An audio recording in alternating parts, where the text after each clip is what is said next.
Too Many Poops by Neat Games with the Golden Poople.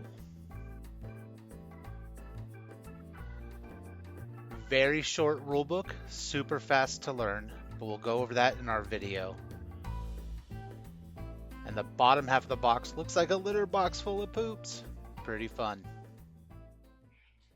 So for basic setup of the game, you'll put the items here, the cat's there, the wild over there, and then one litter box in each player's space. You sit across from each other, so on. You also want all the poops somewhere you can get the poops easily. When you are starting the game and setting up, you deal each player 3 item cards, which are these black ones, and then 2 cat cards, which are the white ones. Then you set out 3 of each items and cats, like so.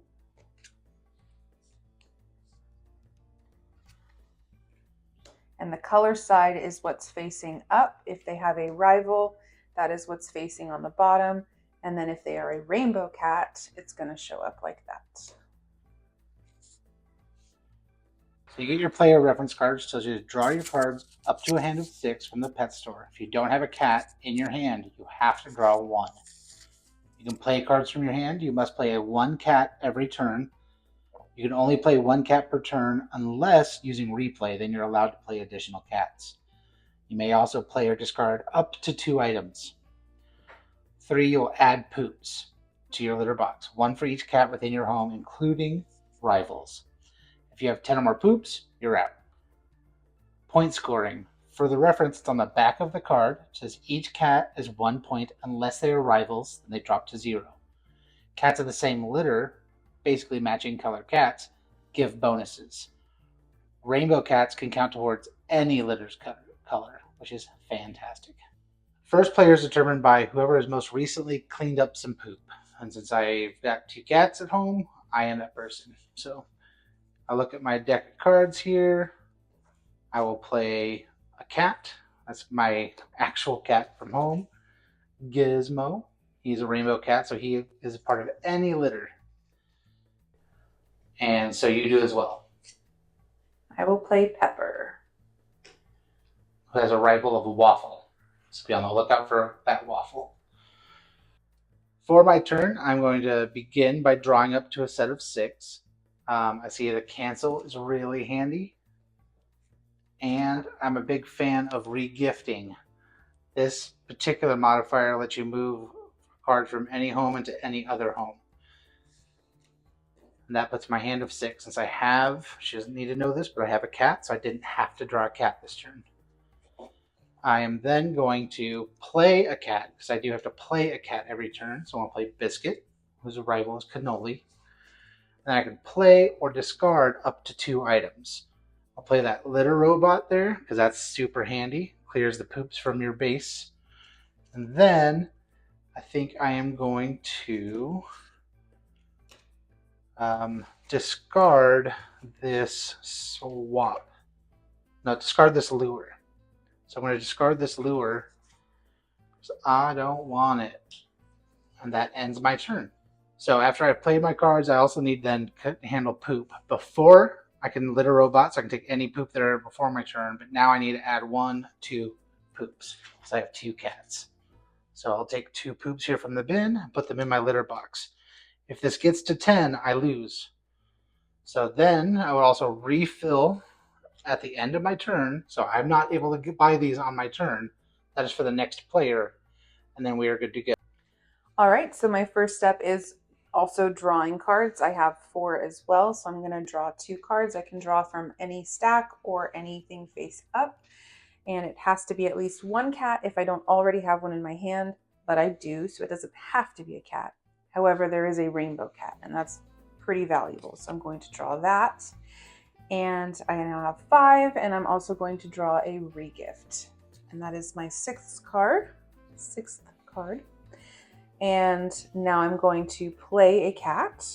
I'm going to play that rainbow cat right there. And I can do up to 2 actions. So I'm going to start with playing my litter bot.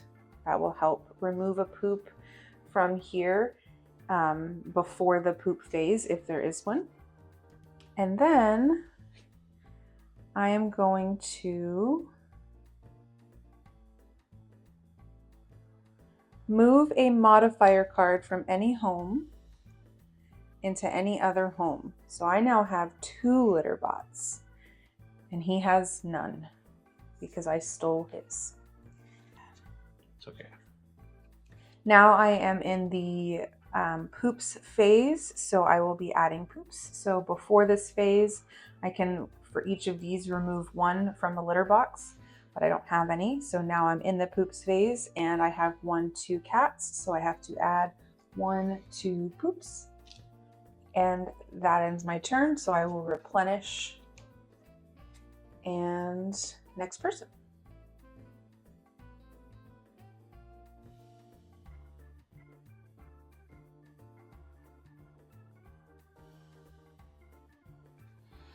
So draw 1. I have 1 cat. Draw up to 6.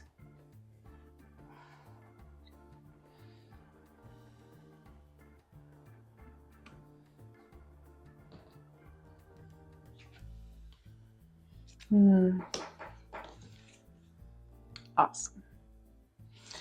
All right, and now I'm going to play cards. So I'm going to, let's see, move a cat from any home into the wild. So that's going to be this one, so that I no longer have a rival cat. And, oh, I didn't play my cat though, so we're gonna play a cat. And then my second item is going to be, let's see, I'm going to play Scoop. Remove 2 poops from your litter box. So removing 2. And now I'm going to do my poops phase. So I have 5 cats, and I already have 5 poops, so that puts me at 10 poops, and I lose. All right.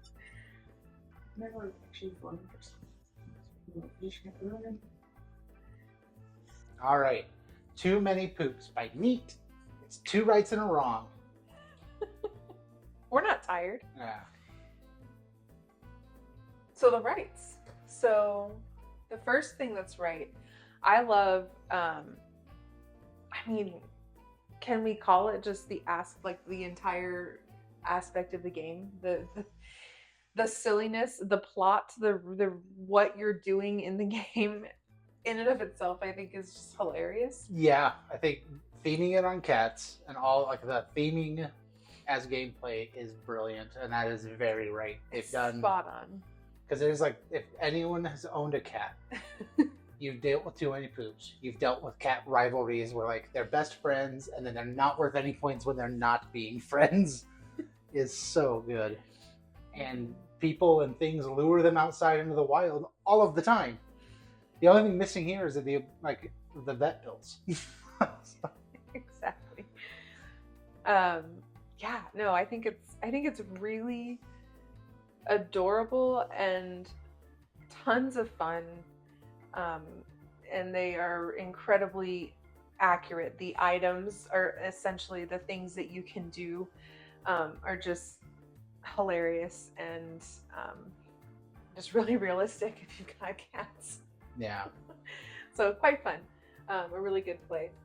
The second right, what would you say? I think the golden poop, although we don't show it much in the video, having that as an alternate game mode where it does what it does and it's in the rule book, I think is brilliant. And plus having one little gold poop meeple makes you giddy.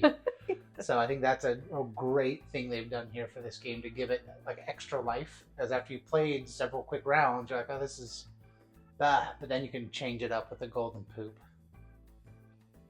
Definitely. And the wrong? The wrong is I think it leans heavy towards whoever goes first ends up winning. we tested that theory, and I played a different strategy when I wasn't first player, so that I won. So I feel like if I did what I did when I went first, I would have lost. Where as going second. So like your strategy kind of, I don't know. I do think I agree. There's definitely an advantage to going first that isn't made up for the second and possibly more players. And with such a short game, it's hard to make up the time to make it so that you have a fair chance of winning. So it's not that you don't have a chance, but it's definitely an advantage to go first. So of the 3 games we've played it 3 times now, and each time the person who goes first is probably the one that's going to win, is kind of what we found. Yeah, it feels like it leans heavy that way, which would be a wrong, right? So that's something we hope maybe some more people can tell us that they definitely assure us it's more random or more strategy than that. Mm-hmm. But as goofy as silly the game is, if you're in it for that, it's a quick 15 minutes. You can play another round and switch who goes first. You're talking 30 minutes, you're in 2 games deep, and that's great fun. So it has a spot, but those are our 2 wrongs, 2 rights and a wrong. Yes, and so our overall with the game, so it has, it's for 2 to 6 players. I think, kind of what we mentioned is the wrong being the leaning towards the person who goes first being more likely to win, having that advantage. It might not be so much so if there are more than 2 players. We've only done the 2-player version, so that's something to keep in mind. But 2 to 6 players, and then it is for ages 7 and up, which I think is pretty right. I can definitely see our 10-year-old playing it with ease. We have a 5, almost 6-year-old. I don't think she's ready yet, so I think 7 makes sense. 7's probably about right. You don't have to do a whole lot of reading. It's mostly looking at matching colors, and then so it's really cute. It's really quick. It's it says 25 minutes, but kind of like Matthew mentioned, it's really more about 10 to 15 minutes. But it's still great. I mean, the whole point, I think, of this type of game here anyway is a quick play, and it's absolutely that. It's really fun. Yeah, super fast to learn. So that's like part of another good thing about it. So if you do involve some younger kids, or you want to bust it out at a party night, very fast to learn. The gameplay loop is simple. Again, you get a reference card that walks you through it. I think that's a brilliant addition, and most games should have that. Like, here are the things you can do on your turn while you're still learning the game. Once you know it, you put it away and stop using it. But every game, aside from the rule book, should have a reference card per player that is intended to play. Because that really helped. Mm-hmm. We didn't get deep enough into the game to figure out what the wild's for. Maybe that helps more, again, with like 6 players or whatever the case may be.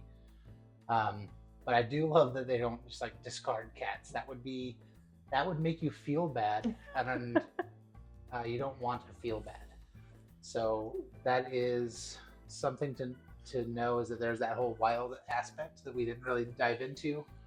I got this game on Kickstarter when it came out, and just haven't played it in those 5 years. So I'm glad we were able to dive into it for this project, and I hope Neat Games is doing some more stuff, and I'll definitely check them out on Board Game Geek after this.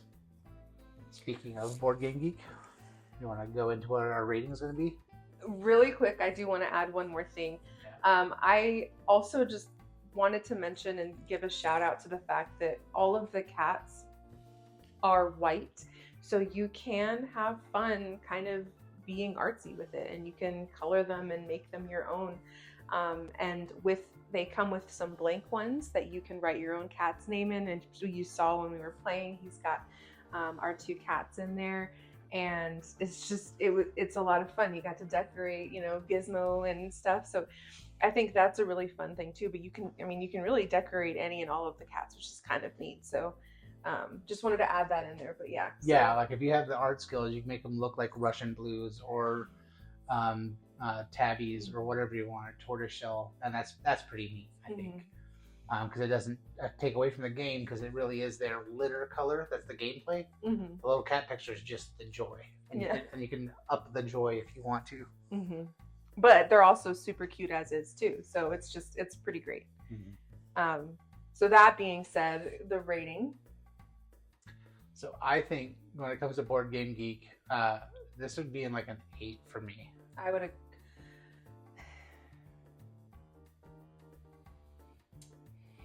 What do you think? I'm gonna say, yeah, I think you're right. I really wanted to give it time and really think about it, because I hadn't given it enough thought. But I think an 8 is completely fair, because of the fact that playing the game makes me want to giggle. I mean, that says a lot, you know. Yeah, I think 8 is completely fair.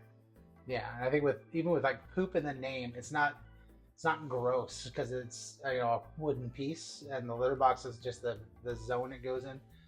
So that's why it's like up there for me. It's above the last game we reviewed, and that like for a lot of it's easy to play, it's easy to see and read, it's easy to teach our kids. And kids are a big focus in our life now, but we have backgrounds in game design with the escape room, and playing with different audiences. So that's why I'm landing on an 8. It's pretty great. I would recommend it. It's high up there on my recommendation list now. I agree completely. This, I think, would make it in my top 10. What are we going to do tonight? Do we have time for a game? Maybe, maybe not. We'll grab this game. I think it would be in my top 10 of games for that. That's awesome. I think it's tons of fun. And it's funny because, like you mentioned, it is it mentions poop even in the name, and we're not really into that. But to expand on that, we intentionally avoid games that are about poop, because we think it's weird. We're not super into that. It's not our thing. So it's kind of funny for us. It's a little ironic that we are so in love with this game that seems to be all about it. But it's just, it makes sense for what it is in the silliest fun way. Right, and it's more about the cat management, which is why I think we're so in love with it. If it was anything to do with like hoarding the poops or making someone else take your poops, that would be like bad play. But the poops are just a natural cause of wanting to have so many cute cats. Right, and they're the bad part of the game, which they are. So, right, too many.